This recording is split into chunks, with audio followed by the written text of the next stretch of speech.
അപ്പോൾ നമുക്ക് ഈവനിങ് സ്നാക്കിനായിട്ടൊക്കെ കഴിക്കാൻ പറ്റിയ റെസിപ്പിയാണ് എൻ്റെ ആൻറ്റി ഉണ്ടാക്കിയിരിക്കുന്നത് കേട്ടോ. അപ്പോൾ ഞങ്ങൾ മൂന്നാറിൽ തന്നെയാണ്.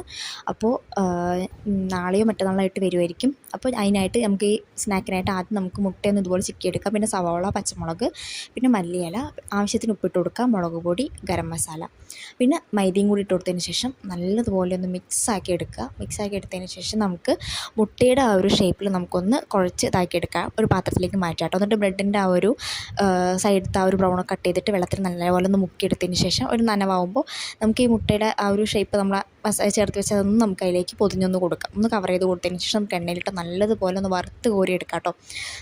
എല്ലാവർക്കും ഇഷ്ടപ്പെടും. ഈവനിങ് സ്നാക്കിനൊക്കെ ചായയുടെ കൂടെ കഴിക്കാൻ നല്ല അടിപൊളി ടേസ്റ്റാണ്. പിന്നെ ഇനിയിപ്പോൾ മഴയൊക്കെ വരുമ്പോൾ കഴിക്കാൻ നമുക്ക് കുറച്ചും കൂടെ ഒന്ന് വെറിയേക്കാവും, എന്തെങ്കിലുമൊക്കെ കഴിക്കാൻ ഇങ്ങനെ തോന്നും. അപ്പോൾ ഇത്രയുള്ള റെസിപ്പി. വേണമെങ്കിൽ ഡെക്കറേഷനൊരു ഫ്രഷ് ക്രീമോ ടൊമാറ്റോ സോസൊക്കെ ഒഴിച്ച് കൊടുക്കുക. ഇത്രയുള്ള വീഡിയോ എല്ലാവരും ലൈക്ക് ചെയ്യുക, സബ്സ്ക്രൈബ് ചെയ്യുക കേട്ടോ. Thank you.